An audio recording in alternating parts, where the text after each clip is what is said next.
Sama-sama kita siapkan hati. Malam hari ini kita mau masuk ke dalam doa dan renungan. Dimanapun saudara berada dan siapapun yang bergabung, puji Tuhan, terima kasih. Sekali lagi saya sapa, Shalom Bapak Ibu. Dan sesuai dengan request di awal dari Bapak Hendra, kita angkat pujian Bapakku yang baik. Karena memang hanya Tuhan yang menyediakan semua keperluan dan kebutuhan kita.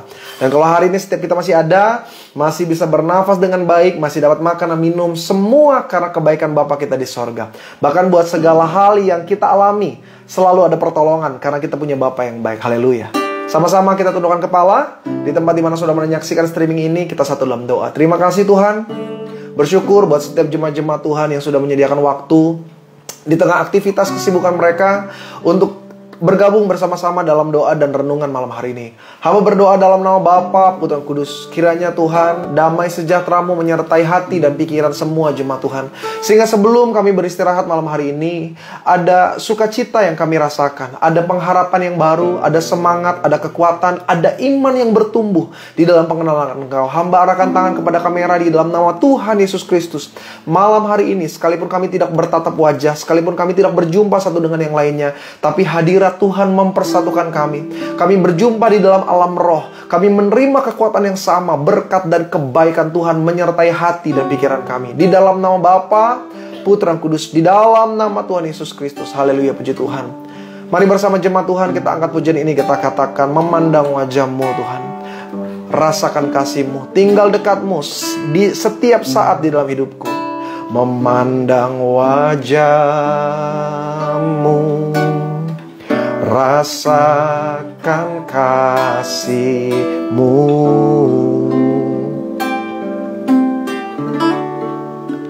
tinggal dekat-Mu setiap saat di dalam hidupku.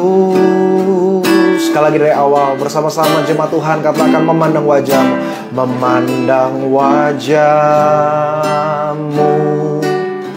rasakan kasih-Mu.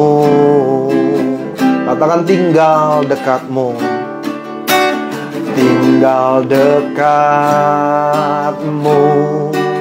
setiap saat di dalam hidupku. Katakan, Bapakku yang baik, Bapakku yang baik. Amin. Sangat ku cinta kasih-Mu padaku, semakin nyata ku rasakan. Katakan, Kaulah Bapakku yang baik, Kaulah Bapakku yang baik. Amin Tuhan. Penuh karunia, ku bersyukur selalu kepadamu Bapa. Kami datang padamu Tuhan, memanggil Yesus Bapa kami. Memandang wajah-Mu, rasakan kasih-Mu. Oh, tinggal dekat-Mu tiap saat di dalam hidupku. Bapakku yang baik. Amin. Sangat ku cinta kasih-Mu Tuhan, kasih-Mu padaku semakin nyata ku rasakan. Oh, Kau Bapakku yang baik. Amin Yesus.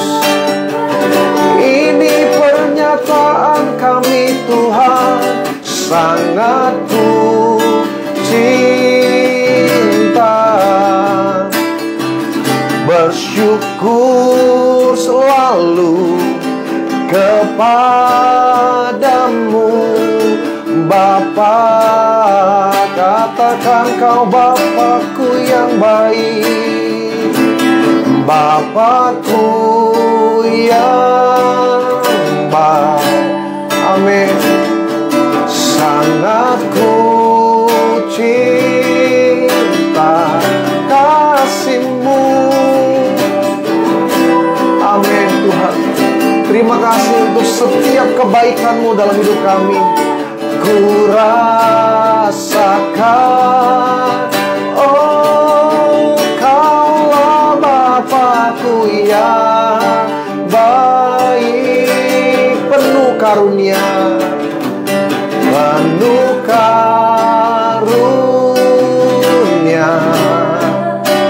Ku bersyukur selalu kepadamu. Saya mau ajak setiap jemaat Tuhan, di mana engkau melihat streaming ini, mari saudara tutup mata dan lihat wajah Yesus. Sudah cukup penat apa yang kau jalani sepanjang hari ini. Sudah banyak jerih lelah yang kau lakukan sepanjang hari ini. Mari biarkan damai Tuhan mengisi relung hati saudara. Dan biarlah kasih-Nya menjamah hidupmu, memberikan shalom yang baru sebelum engkau beristirahat malam hari ini. Sama-sama pandang wajah Yesus dan katakan, Bapakku yang baik, sangat ku cinta. Amin. Kasih-Mu padaku semakin nyata ku rasakan. Katakan, Kaulah Bapakku yang baik, Kaulah Bapakku yang baik, penuh karunia. Ku bersyukur selalu kepadamu Bapa. Bapakku yang baik, Bapakku yang Yesus, Yesus, sangat ku cinta. Kasih-Mu padaku semakin nyata ku rasakan. Oh, Kaulah Bapakku yang baik, penuh karunia,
seperti apapun keadaan kami hari ini Tuhan, ini yang kami mau nyatakan. Ku bersyukur selalu kepadamu Bapa. Kami bersyukur Tuhan, Engkau baik, Engkau baik, Engkau baik Yesus. Kalau hari ini kami ada sebagaimana kami ada, semuanya karena kebaikan-Mu Tuhan. Karena itu malam hari ini Tuhan, sebelum kami beristirahat, izinkan kami menyembah-Mu. Oh Yesus, kami sembah, kami puji, kami muliakan, kami agungkan Engkau Tuhan. Haleluya Yesus, haleluya, haleluya, glory Hosanna. Terima kasih Tuhan, terima kasih Tuhan buat segala kebaikan-Mu Yesus. Bapakku yang baik, sangat ku cinta kasih-Mu padaku, semakin nyata ku rasakan. Oh, Kaulah Bapakku yang baik, penuh karunia. Ku bersyukur selalu kepadamu Bapa. Jemaat Tuhan yang sedang sakit, yang sedang isolasi mandiri, katakan, ku bersyukur selalu kepadamu Bapa. Engkau yang sedang kekurangan, yang engkau mengalami krisis ekonomi, katakan, ku bersyukur selalu kepadamu Bapa. Saudara sedang ribut rumah tangga, saudara sedang punya pergumulan besar dalam hidupmu, katakan, ku bersyukur selalu kepadamu Bapa. Sekali lagi bersama-sama, seluruh jemaat Tuhan dimanapun kau berada, angkat suaramu, katakan, ku bersyukur selalu kepadamu Bapa. Biarlah syukur kami Tuhan menjadi persembahan yang harum di hadapan-Mu, dan biarlah kasih dan anugerah-Mu menyertai relung hidup kami. Terima kasih Tuhan atas segala kebaikan-Mu. Engkau Bapa kami yang baik, tidak ada Allah seperti-Mu Yesus. Terima kasih. Bahkan ketika orang-orang di sekitar kami meninggalkan kami, hanya Engkau Tuhan yang selalu ada dalam setiap langkah-langkah kami.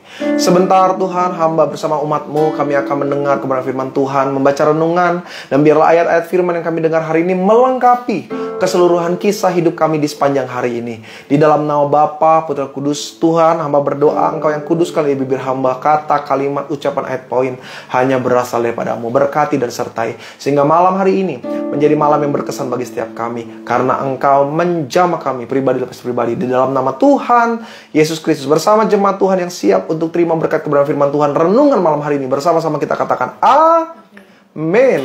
Haleluya, puji Tuhan. Aduh, luar biasa ya. Tadi request lagu dari Bapak Hendra. Jadi di awal saya kasih jemaat Tuhan yang mau nyanyikan lagu apa, saya coba. Saya bukan penyanyi, intinya saya juga nggak bagus-bagus amat. Suara saya suka melenceng-melenceng, lari-lari. Tapi Yang dibutuhin Tuhan bukan bagusnya suara kita, bukan indahnya musik yang kita lantunkan, tapi sejauh mana kita sungguh-sungguh menyembah Tuhan. Karena buat Tuhan, ketika kita sungguh-sungguh, itu yang berbau harum di hadapannya. Saya menyapa setiap jemaat Tuhan, Shalom semuanya. Waduh, ada Ibu Susi, ada Ibu Sinta, ada Bapak Teguh, apa kabar? Ada Wita Gin, ada Ibu Nova, ada Mama Najes Hara, ada Yok Hebe Tagus Gustuti 20. Ada Arjuli Iyana. Shalom. Aduh, saya nggak bisa baca nih semuanya nih. Ada 3M Dynamic. Aduh, ada Ibu Purnama, ada Deviati, ada Sion Simanjuntak, ada banyak jemaat-jemaat Tuhan. Terima kasih. Shalom, selamat malam. Kembali kita ada dalam doa dan renungan sebelum kita mengakhiri kegiatan kita sepanjang hari ini. Puji Tuhan, Shalom. Senang sekali bisa kembali berjumpa. Terima kasih untuk waktu dan kesempatannya. Wah, ada Pendeta Richard Surinta, Bapak rohani saya. Shalom Pak Lampas juga, ada Pak Edison, ada Ibu Rati. Shalom. Saudara sudah ikut ibadah sahabat Richard Surinta? Sekarang sahabat Yebi Tambayong. Ada yang nyaranin, Pak, pakai sahabat juga dong. Udahlah, itu sudah dimateraikan milik Pendeta Richard Surinta, ya kan? Shalom. Waduh, ada Ian dari Surabaya. Shalom. Banyak juga nih yang dari Manado, dari Surabaya. Shalom, saya kangen, saya rindu. Udah lama banget, udah 7 tahun saya nggak ke Manado, nggak ke Surabaya. Ada waktu yang terbaik, kita akan kembali berjumpa di Manado dan di Surabaya. Ada beberapa jemaat Tuhan juga, saya lihat tadi namanya dari Papua. Ada Ibu Deborah. Shalom Ibu Deborah, di Papua sekarang sudah jam 11 ya. Sudah jam 11 ya. Waduh, luar biasa. Masih mau tetap ikut walaupun sudah mendekati tengah malam. Puji Tuhan, ada Tarus. Hai, Shalom, apa kabar? Buat semua jemaat-jemaat Tuhan yang terkasih, mari kita akan masuk ke dalam kebenaran firman. Oh ya, sebelumnya saya menyampaikan bela sungkawa saya yang sebesar-besarnya untuk berpulangnya ayahanda dari jemaat kita yang sering ikut juga renungan, Ibu Melisa, Bapak Beni. Saya turut berduka. Apa yang Tuhan sudah tetapkan, biarlah itu yang menjadi kehendak Tuhan dan rancangan atas hidup almarhum. Sekali lagi tetap kuat, tetap berpengharapan hanya di dalam Tuhan. Tuhan menyertai jemaat-jemaat Tuhan yang juga kasih report bahwa hari ini masih tetap berjuang dari COVID. Semangat. Dan ini yang saya mau bahas. Tema renungan malam hari ini, saya tadi sudah share ke rekan-rekan pendoa. Karena sebelum tadi saya memulai streaming ini, saya sudah berdoa dengan rekan-rekan pengerja. Kita doa syafaat untuk seluruh jemaat-jemaat Tuhan. Jadi Bapak Ibu yang juga memasukkan nama di DM saya atau di WhatsApp saya, nama-nama itu juga saya masukkan ke dalam doa syafaat. Bahkan di kelompok-kelompok dan grup-grup lain, kalau di GBHMJ kita ada namanya SOS, Sahabat Orang Sakit. Jadi nama-nama itu pasti dibawa dalam doa. Pak Pendeta Richard itu selalu bawa dalam doa juga buat jemaat-jemaat Tuhan. Pokoknya hamba-hamba Tuhan dari GBHMJ, kita yang diperintah dari Bapak Gembala, nama-nama yang masuk pasti kita perkatakan dalam doa. Memang sebagai manusia bantuan kita terbatas, tapi Alkitab katakan doa orang benar bila dengan yakin diucapkan sangat besar kuasanya. Satu tema yang saya mau tekankan hari ini adalah Kristus mengendalikan pikiran kita. Saya ulang sekali lagi, tema malam hari ini adalah Kristus mengendalikan pikiran kita. Saya ambil dari 1 Korintus pasal 2, ayatnya agak sedikit banyak, ada 10 ayat, tapi biarlah ini menjadi ayat firman saudara sebelum istirahat. 1 Korintus pasal 2 ayat 6 sampai dengan ayat yang ke-16. Saya akan baca, Bapak Ibu bisa dengarkan dengan baik. Saudara nggak perlu buka Alkitab, yang penting saudara fokus dari ayat yang saya akan bacakan. Perhatikan. Diberikan judul hikmat yang benar. 1 Korintus pasal 2, 6 sampai dengan 16. Perhatikan pernyataan dari Paulus. Sungguh pun demikian, kami memberitakan hikmat di kalangan mereka yang telah matang. Perhatikan kalimat ini. Kami memberitakan hikmat di kalangan mereka yang telah matang, yaitu hikmat yang bukan dari dunia ini. Jadi, salah satu tantangan Paulus dalam pelayanan di Perjanjian Baru adalah ketika mereka berjumpa dengan golongan orang-orang Yunani. Kenapa menjadi tantangan? Karena pada waktu itu Yunani sedang ngetren sekali masalah filsafat. Jadi budaya Yunani adalah budaya yang suka berpikir. Mereka suka berfilsafat. Mereka suka mencari makna dari sebuah arti dengan pemikiran-pemikiran yang berat. Jadi mereka memikirkan banyak hal, mereka merumuskan banyak hal. Disitulah timbul banyak filsuf, para pemikir, orang-orang yang pikirannya itu nggak dibilang. Mereka bukan orang bodoh, bukan orang sembarangan. Nah, tantangannya adalah ketika Paulus mau masuk, memberikan pemahaman, penjelasan, pengertian tentang Yesus Kristus sebagai Tuhan dan Juru Selamat, itu berbenturan dengan logika, rasio, dan akal sehat. Karena ada hal-hal yang sulit untuk dipahami, seperti Yesus berjalan di atas air, atau mukjizat orang mati bangkit, atau memberi makan 5.000 orang.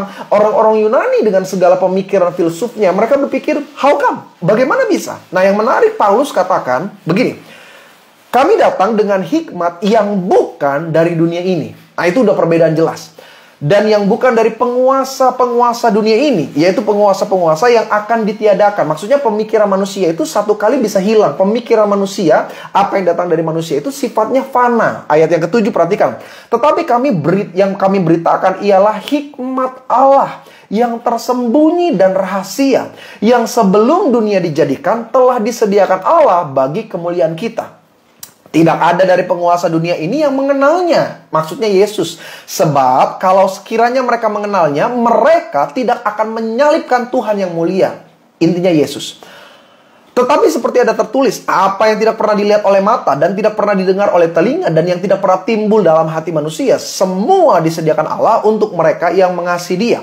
Karena kepada kita Allah telah menyatakan oleh Roh, sebab Roh menyelidiki segala sesuatu, bahkan hal-hal yang tersembunyi dalam diri Allah. Siapa gerangan di antara manusia yang tahu apa yang terdapat di dalam diri manusia selain roh manusia sendiri yang ada di dalam dia? Demikian pula lah tidak ada seorang pun yang tahu apa yang terdapat di dalam diri Allah selain roh Allah.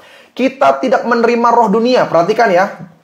Paulus katakan dengan jelas, kita tidak menerima roh dunia, tetapi roh yang berasal dari Allah. Saudara semuanya di tempat di mana engkau menyaksikan, katakan, roh yang ada padaku lebih besar dari ada yang di dunia ini. Sekali lagi, roh yang ada padaku lebih besar. Pendeta, kenapa mesti diulang? Sederhana. Untuk menyadarkan diri kita bahwa yang menyertai kita lebih besar dari apapun. Sehingga pikiran kita bisa tertuju, terfokus kepada Allah. Perhatikan selanjutnya. Supaya kita tahu, Paulus bilang, apa yang dikaruniakan Allah kepada kita. Dan karena kami menafsirkan hal-hal rohani kepada mereka yang mempunyai roh, kami berkata-kata tentang karunia-karunia Allah dengan perkataan yang bukan diajar kepada kami oleh hikmat manusia, tetapi oleh roh. Ayat 14 dari 1 Korintus pasal yang kedua. Perhatikan. Tetapi manusia duniawi tidak menerima apa yang berasal dari roh Allah, karena hal itu baginya adalah suatu kebodohan. Jadi orang yang gak mau memahami Tuhan sebagaimana mestinya, dia cenderung disebut dengan orang yang tidak memiliki roh Allah. Karena pemahamannya pemahaman-pemahaman yang berasal dari rasional manusia. Perhatikan kalimat berikutnya. Dan ia tidak dapat memahaminya, sebab hal itu hanya dapat dinilai secara rohani. Tetapi manusia rohani menilai segala sesuatu, tetapi ia sendiri tidak dinilai oleh orang lain. Ayat terakhir, 1 Korintus pasal 2:16. Dengar baik jemaat Tuhan.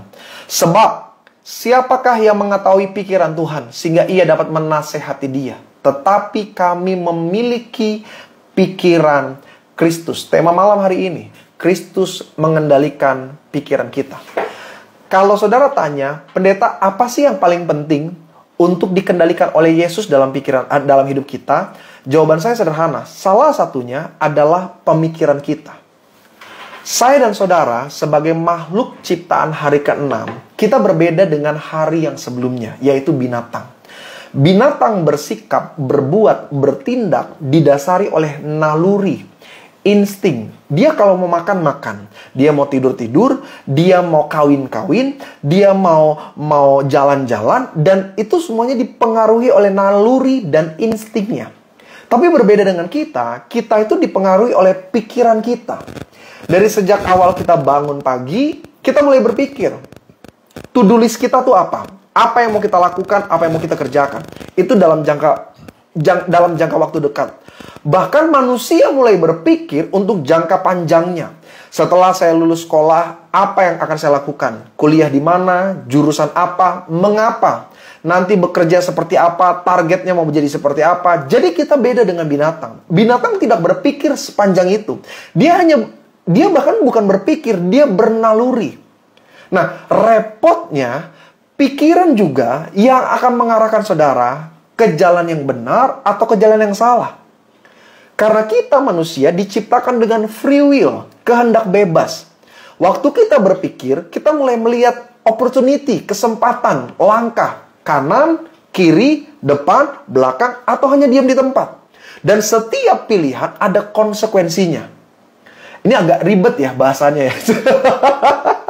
Saya dulu ngajar sih soalnya. Jadi seringkali bahasa ngajar, ada jemaat Tuhan kemarin saya ingat dia bilang, "Pendeta kalau ngomong pakai bahasa manusia dong." Jadi dia bilang udah mau tidur, saya malah jadi puyeng dengar penjelasannya. Oke, kalau saudara nggak apa-apa lah, saudara nyambung nggak nyambung, yang penting dengar dengan baik. Jadi maksudnya gini, waktu kita mengambil keputusan, setiap keputusan langkah itu ada konsekuensinya. Nah, itulah sebabnya kenapa kita harus melibatkan Tuhan. Rancangan saya dan saudara bisa salah, rancangan kita bisa berantakan, tapi Alkitab katakan rancangan Tuhan selalu indah. Bahkan seburuk apapun yang terjadi, selalu indah pada akhirnya. Kenapa? Tuhan tidak pernah salah. Tuhan selalu sempurna dalam menyusun segala hal, termasuk rancangan hidup kita. Supaya pikiran kita tidak melenceng dari rencana Tuhan. Disinilah kenapa Kristus mengendalikan pemikiran kita. Jadi pikiran itu bisa positif dan negatif. Saudara, ada satu kisah yang terkenal. Kalau nanti saudara searching di Google, ada seorang namanya Nick Sitzman. Nama keduanya agak sedikit susah, saya panggil aja Nick. Jadi cerita di Google mengatakan bahwa Nick Sitzman ini adalah seorang pekerja di dalam pabrik daging. Nah, dia bekerja di bagian storage atau di kulkas besar, tempat menyimpan daging dengan suhu yang sangat dingin. Tujuannya supaya beku dan tidak mudah rusak dagingnya. Nah, satu kali, ini cerita nyata ya, ini cerita nyata, bukan ilustrasi, ini cerita nyata. Jadi si Nick ini satu kali datang ke ruangan kulkas besar itu, ke storage itu, untuk mengecek suhu sebelum dia kembali pulang. Ternyata ketika dia masuk ke dalam, tanpa sengaja terjadi sebuah kesalahan di mana pintunya tertutup sendiri. Jadi pintu kulkas itu untuk menyimpan daging-daging besar itu tertutup. Nah, waktu tertutup, Nick mulai panik karena pintu itu hanya dirancang untuk dibuka dari depan dan tidak pernah dibuka dari dalam. Repotnya lagi, seluruh karyawan sudah pulang. Dia adalah petugas yang mengecek keadaan akhir. Jadi waktu dia masuk, tidak adanya smartphone, tidak ada handphone dia, dan dengan keadaan kulkas itu kan pasti kedap udara. Jadi dia mau berteriak seperti apapun, tidak ada orang yang mendengar.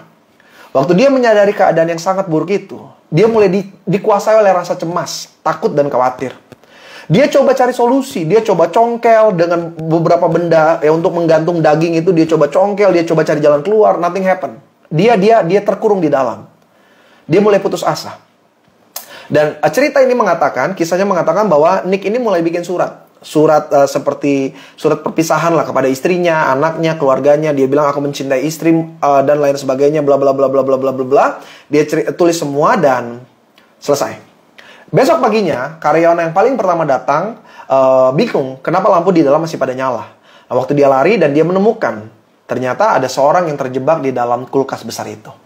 Setelah kulkas besar itu dibuka, terlambat. Karena para karyawan itu menemukan Nick sudah dalam keadaan yang tidak bernyawa. Sampai sini semua ceritanya normal. Sampai akhirnya seluruh karyawan itu kebingungan. Apa yang menyebabkan Nick itu mati di dalam kulkas tersebut? Karena ternyata suhu ruangan kulkas itu normal. Tidak dingin seperti yang seharusnya. Itulah mengapa Nick di awal masuk ke dalam ruangan untuk mengecek suhu ruangan. Tapi kenapa Nick tetap mati? Dan kondisinya seperti orang yang mati dalam keadaan beku. Jawabannya sederhana. Pikiran yang membunuh tubuh jasmaninya. Penelitian bahwa pikiran mempengaruhi hidup manusia itu sudah sangat banyak, saudara. Dan kisah Nick adalah salah satu kisah nyata bagaimana pikiran seseorang mempengaruhi keadaannya. Jadi waktu Nick di dalam ruangan, suhu udara oksigen O2-nya normal. Suhu ruangannya bahkan tidak dingin seperti yang tidak minus, paling cuma sekitar 15, 16, 18 derajat, dan itu kan suhu normal. Bahkan kita di AC aja kita bikin 18, 16 derajat. Dan kenapa Nick sampai mati? Padahal dia masuk dengan kondisi dia pakai baju ada penghangatnya, tapi kenapa dia mati kedinginan? Karena pikirannya mulai berkata, kamu mati. Kau mati. Pikirannya mulai berkata bahwa kamu nggak bisa selamat. Ini dingin sekali. Ini ruangan tempat pembekuan. Kamu pasti mati. Dan pikiran negatif itu yang membunuh dirinya. Makanya Ayub pernah berkata dalam kisahnya, apa yang kutakutkan itu yang mendatangi aku. Dan disinilah repotnya saudara. Ketika di tengah pandemi, saudara nggak menaruh Kristus sebagai pengendali pikiran kita. Kenapa orang sampai begitu sekarat di dalamnya? Saya nggak mau menghakimi karena memang virusnya dan lain sebagainya. Tapi saya yakin, pikiran juga menjadi pengaruh. Engkau akan sembuh atau engkau akan semakin sekarat. Kenapa? Karena seorang ahli yang diberi julukan Bapak Ilmu Kedokteran Modern namanya Ibnu Sina. Nanti saudara searching aja namanya Ibnu Sina. Dia bapak kedokteran modern lah. Jadi Ibnu Sina ini adalah seorang yang cukup apa sih sebutnya itu? Revolusioner.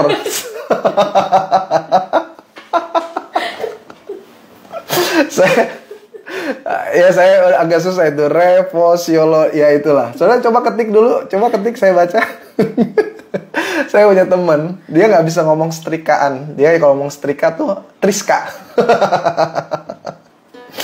jadi Ibnu Sina ini selain dari cara dan metode pengobatan yang lebih revolusioner, itu dia, Ibu Susan, pengajar, ya kan? Ibu Susan pengajar, tulisannya langsung muncul ya, revolusioner.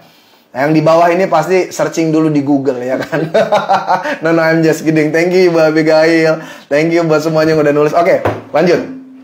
Jadi Ibnu Sina ini selain metode pengobatannya modern, dia juga menemukan beberapa obat-obat yang lebih bagus. Nah, ada pernyataannya yang cukup terkenal. Pernyataan dari Ibnu Sina itu saya catat begini, dia bilang gini, kegelisahan adalah separuh dari penyakit. Sebaliknya, ketenangan adalah separuh dari kesembuhan. Dan kesabaran adalah awal dari proses pemulihan. Seorang yang mungkin tidak mengikut Kristus, seorang yang bahkan mungkin berbeda kepercayaan, Ibnu Sina, kenapa dia punya pernyataan seperti itu? Karena memang secara penelitian jelas, pikiran saya dan pikiran saudara ini mempengaruhi apa yang baik atau apa yang buruk. Itulah sebabnya kenapa tema malam hari ini, Kristus mengendalikan pikiran kita. Khusus buat setiap jemaat Tuhan yang hari ini sedang isolasi mandiri. Saudara yang sedang ada di Wisma Atlet, saya tahu beberapa jemaat Tuhan hari ini sedang menyaksikan bersama dengan rekan-rekan. Shalom, saya mau menyapa yang ada di Wisma Atlet. Beberapa juga yang sedang terkapar di rumah sakit. Engkau harus taruh pikiranmu di dalam Kristus. Karena Alkitab sudah katakan dengan sangat jelas bahwa apa yang baik, apa yang sedap didengar, pikirkanlah semua itu. Kalau saudara dalam hidup ini, bahkan khususnya di tengah pandemi, saudara cuma berpikir hal-hal yang negatif, hidup kita makin susah.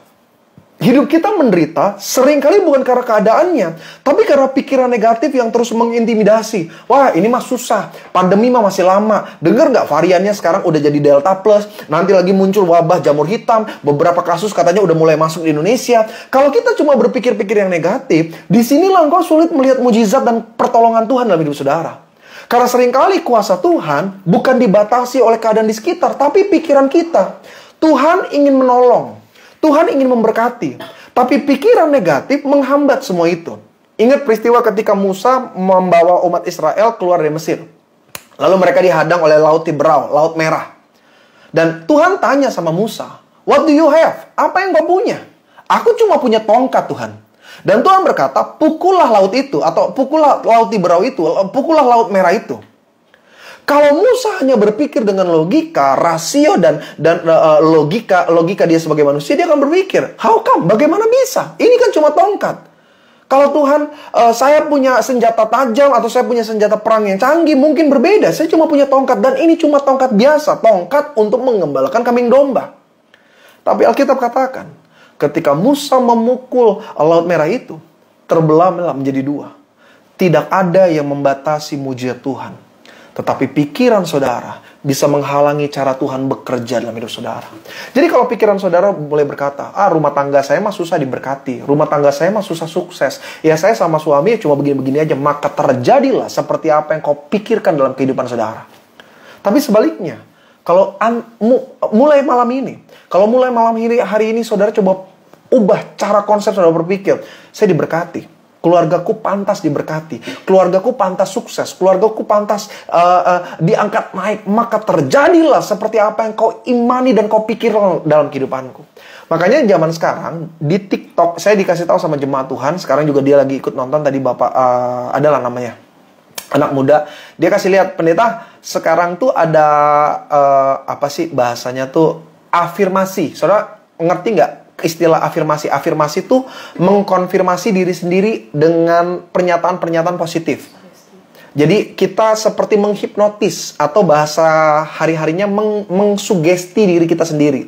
Jadi kalau misalkan afirmasi itu biasanya dilakukan oleh ibu-ibu hamil. Ibu-ibu hamil yang siap melahirkan, biasanya mereka cenderung akan mengalami gundah gulana di perasaan, ketakutan, kecemasan, kekhawatiran. Nah, salah satu metode yang dipakai oleh para bidan atau dokter kepada ibu-ibu hamil adalah melakukan afirmasi. Afirmasi itu memperkatakan yang baik kepada diri sendiri.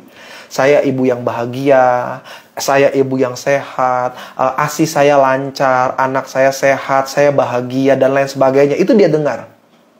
Dan ternyata sekarang mulai berkembang. Afirmasi itu bahkan diperkatakan kepada apa yang kita minum dan apa yang kita makan. Dan itu sudah dilakukan oleh seorang artis yang dulu badannya gemuk, seorang MC namanya Huges, Baby Huges ya, Bu. Dewi Huges, Baby Huges. Maaf ya kalau artisnya sampai dengar, maaf, nggak ada maksud. Ya pokoknya Huges lah. Pokoknya dulu dia seorang presenter yang gemuk sekali dan sekarang jadi sangat ramping. Nah, dia memakai afirmasi dalam setiap minuman dan makanannya. Dia selalu minum dan dia bilang, air ini bagus untuk saya, air ini menyehatkan, air ini menolong saya, menyembuhkan saya, dia minum. Makan pun seperti itu, dia afirmasi terus.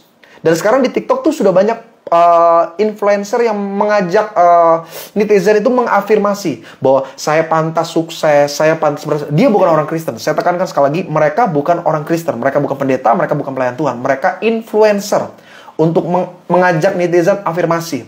Saya pantas menerima kekayaan dunia ini, saya pantas diangkat naik, saya pantas dihormati, dan itu harus terus diperkatakan dengan ulang. Tapi saudara tahu nggak, metode ini sebenarnya sudah ada sejak perjanjian lama dan perjanjian baru. Tuhan ajak saya dan saudara hanya memikirkan apa yang menjadi kehendak Allah dalam kehidupan kita. Dan apa kehendaknya? Alkitab garis bawahi bukan kecelakaan, melainkan damai sejahtera.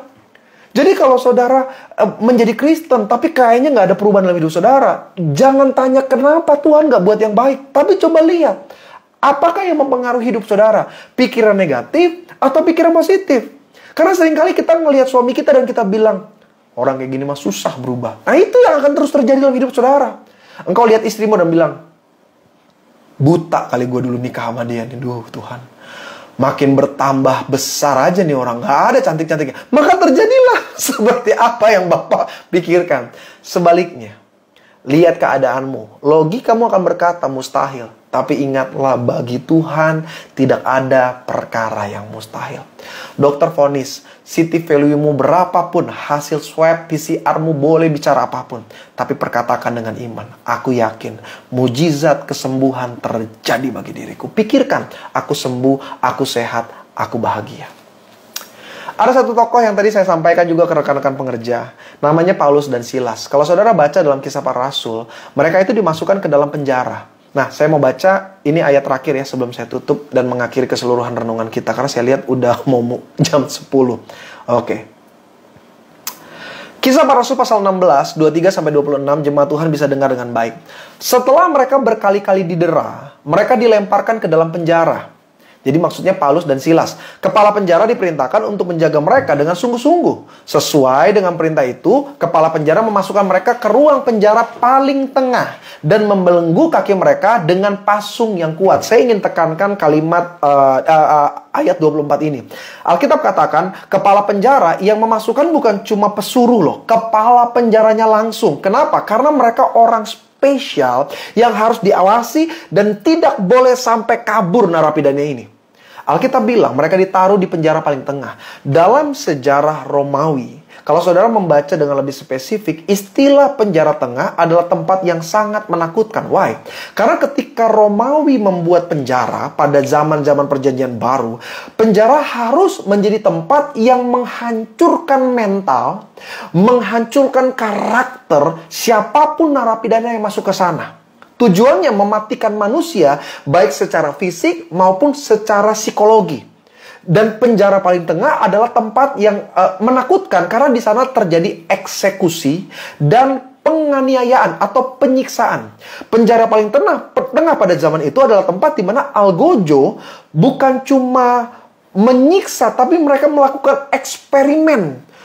Penyiksaan apa yang paling tepat untuk mematikan manusia. Dan itu menakutkan, saudara. Ruang penjara paling tengah itu tempat di mana bau anyir, bau darah, dan bau busuk tercium setiap hari. Dan bukan cuma itu. Penjara paling tengah adalah tempat di mana mereka akan selalu mendengar raungan orang merintih, menjerit, dan berkata, "Bunuh saya." Karena orang gak akan dibunuh dengan cepat di sana. Can you imagine? Intimidasi apa yang terus diterima oleh Paulus dan Silas. Tapi yang menarik, mereka tidak ditekan oleh intimidasi. Mereka nggak bilang, mati gue, mampus gue. Waduh, hidup saya. No, Alkitab katakan dengan sangat jelas. Tetapi kira-kira tengah malam, Kisah Para Rasul 15 ayat 25. Paulus dan Silas berdoa dan menyanyikan puji-pujian kepada Allah. Dan orang-orang hukuman lain mendengar mereka. Kenapa mereka bisa tetap doa? Kenapa mereka tetap bisa memuji menyembah Tuhan? Mereka fokuskan pikirannya. Bukan dari apa yang mereka dengar. Bukan dari apa yang mereka lihat. Bukan dari apa yang mereka cium. Tapi apa yang mereka percaya. Yesus Tuhan penolong dalam keadaan mereka. Dan apa yang terjadi? Ayat 16. Terjadilah gempa bumi hebat sehingga sendi-sendi penjara itu goyah. Mujizat dimulai ketika engkau taruh kepercayaan. Mujizat dimulai ketika engkau mau berpikir dan menundukkan pikiranmu kepada Kristus. Sehingga apa yang orang katakan mustahil bisa menjadi mungkin dalam kehidupan saudara.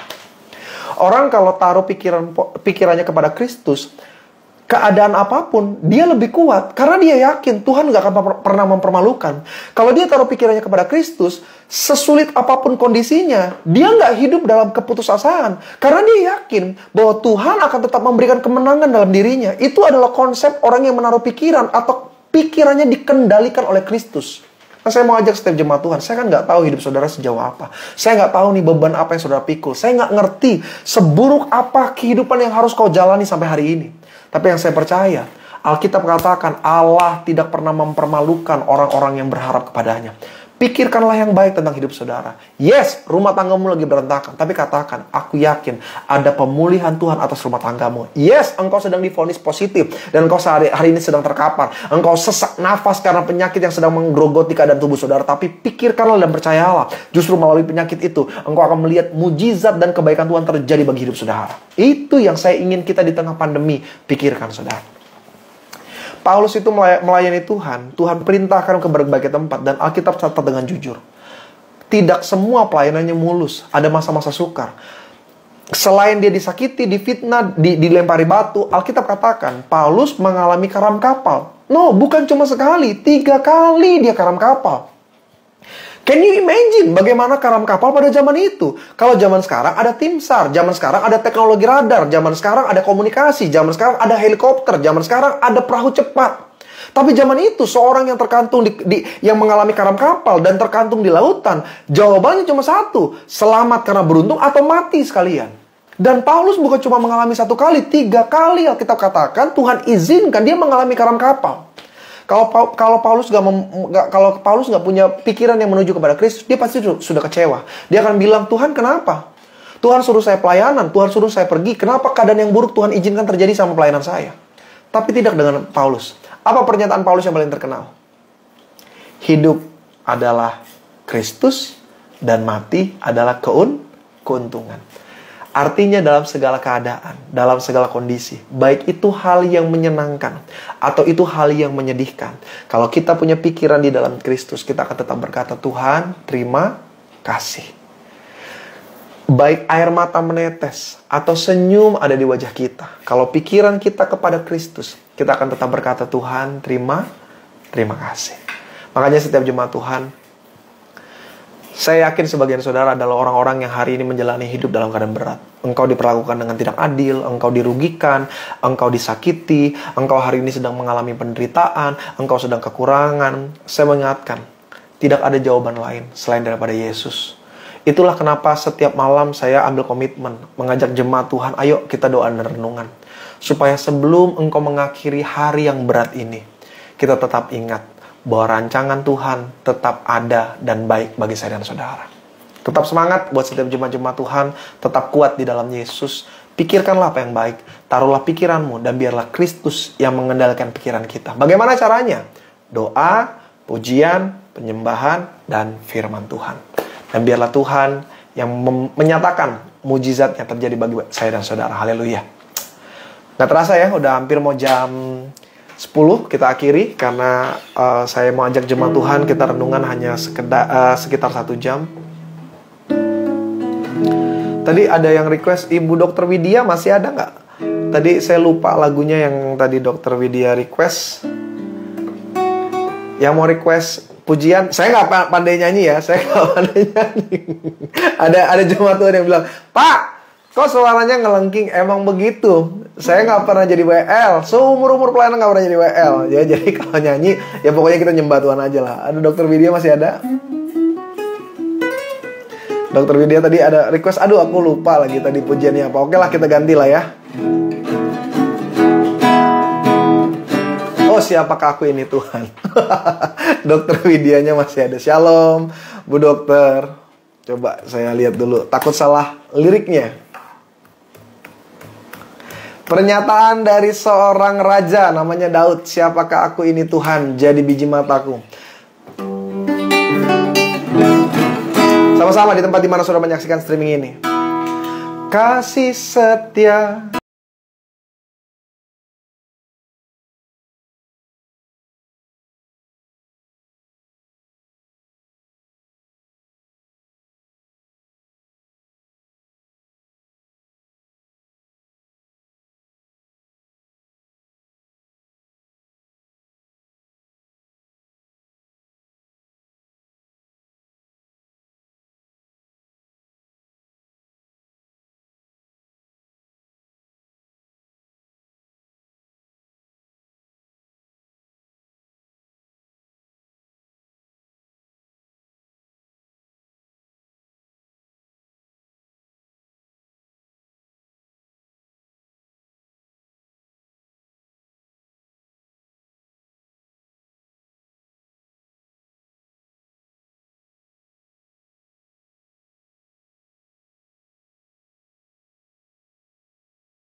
Matamu dengan apa kan ku balas Tuhan selain puji dan sembah Kau. Katakan berkat-Mu yang telah ku terima, berkat-Mu yang telah ku terima, sempat membuatku terpesona. Apa yang tak pernah ku pikirkan, amin, itu yang Kau sediakan bagiku. Oh, siapakah aku ini? Benar Yesus, jadi biji matamu. Dengan apa kan ku balas Tuhan selain puji dan sembah Kau. Katakan, siapakah aku ini Tuhan? Siapakah aku ini Tuhan? Jadi biji matamu. Dengan apa ku balas Tuhan selain puji dan sembah Kau? Siapa ini Tuhan, jadi biji matamu. Terima kasih Tuhan. Dengan apa kan ku balas Tuhan, selain puji dan sembah. Tutup mata saudara, katakan, siapakah aku ini Tuhan, jadi biji matamu.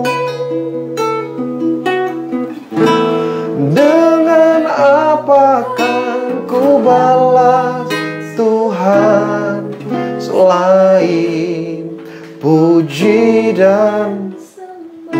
Kalimat lagu ini saudara diambil dari ungkapan seorang raja namanya Daud. Satu kali Daud mengagumi keindahan betapa baiknya Tuhan dalam hidupnya, betapa besarnya pertolongan dan kebajikan yang dia alami dalam kehidupannya.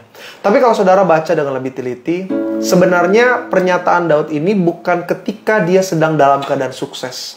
Justru kalimat ini ketika dia sedang menjadi buronan karena dia dikejar-kejar oleh Saul. Tapi dia tetap mengagumi keindahan Tuhan, karena dia taruh pikirannya hanya kepada Tuhan Allah pencipta. Karena itu dia katakan, Tuhan, siapakah aku ini Tuhan, sampai aku menjadi biji matamu. Keadaan Daud pada waktu itu tidak baik, tapi kenapa dia tetap menaikkan syukur? Karena dia percaya bahwa seburuk apapun Tuhan pasti tolong.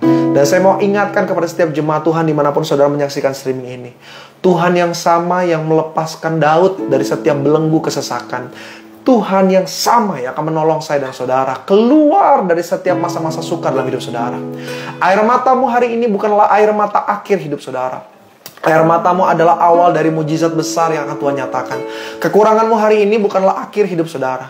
Kekuranganmu hari ini adalah awal dari kelimpahan yang akan Tuhan nyatakan. Kesakitanmu hari ini bukanlah akhir dari segala-galanya. Justru awal dari kesaksian yang luar biasa bagaimana Tuhan akan buka jalan, pertolongan akan terjadi bagimu. Karena itu saudara, mari, apa yang baik, apa yang sedap didengar, pikirkanlah semua itu. Taruh pikiran saudara kepada Kristus. Dan lihatlah betapa indahnya penyertaan Tuhan dalam hidup setiap kita. Kami bersyukur kepadamu Tuhan. Siapakah aku ini Tuhan, jadi biji matamu.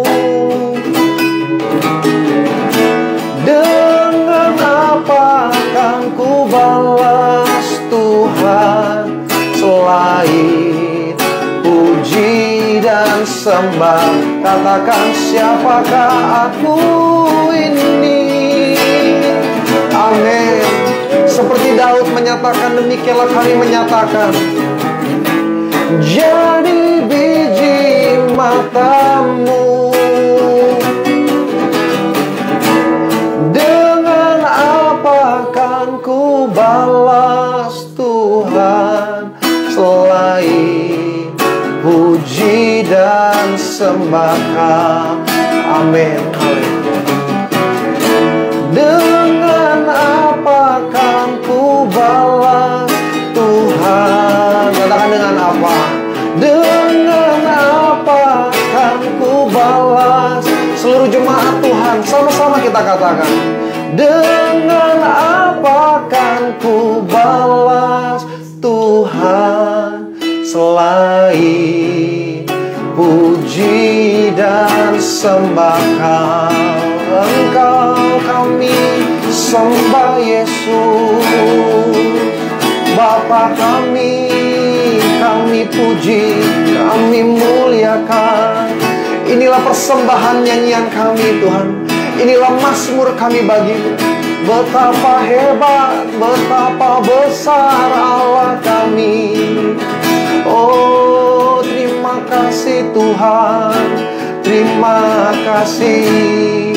Hamba berdoa Tuhan pada malam hari ini bersama dengan setiap umat-Mu Tuhan. Seperti firman yang kami dengar, biarlah itu yang terjadi. Kami taruh pikiran kami di bawah kendali Kristus. Seringkali Tuhan kami dikuasai hidup kami oleh pikiran-pikiran negatif kami. Karena apa yang kami dengar, apa yang kami lihat, apa yang kami rasakan, itu mengintimidasi kami, itu mengintervensi kami Tuhan. Sehingga kalau kami mau jujur, kami sering kali putus asa, kami hilang harapan, kami sulit untuk beriman. Tapi malam hari ini Tuhan, kami belajar Tuhan, kami tetap percaya Tuhan. Karena itu firman-Nya berkata, apa yang tidak pernah engkau lihat, apa yang tidak engkau dengar, dan apa yang tidak timbul dalam hatimu, itu yang Tuhan sediakan. Karena apa yang kita lihat, apa yang kita dengar, apa yang timbul, itu adalah ketakutan, kecemasan, berita-berita yang membawa kita ke dalam kekhawatiran. Tapi ketika engkau menaruh pikiranmu di dalam Yesus, lihatlah bahwa Tuhan tidak akan pernah mempermalukan orang-orang yang percaya kepadanya. Hamba serahkan setiap jemaat Tuhan di tempat di mana mereka menyaksikan streaming ini.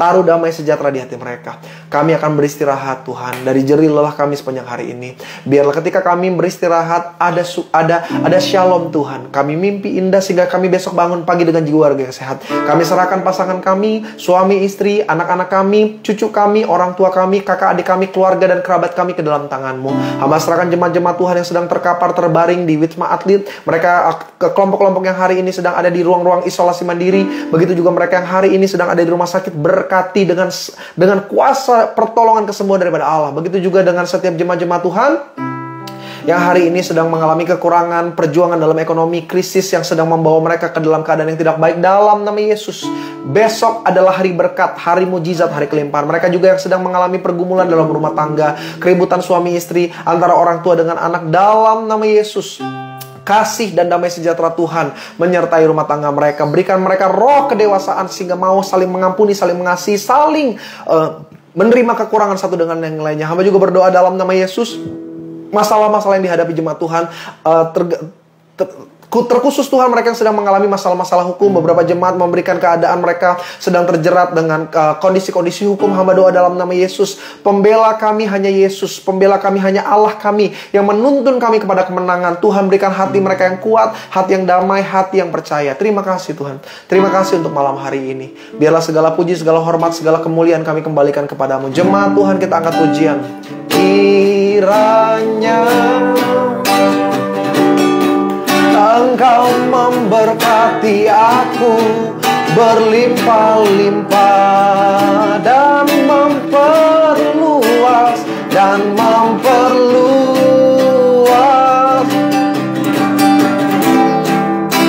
daerahku. Katakan dan kiranya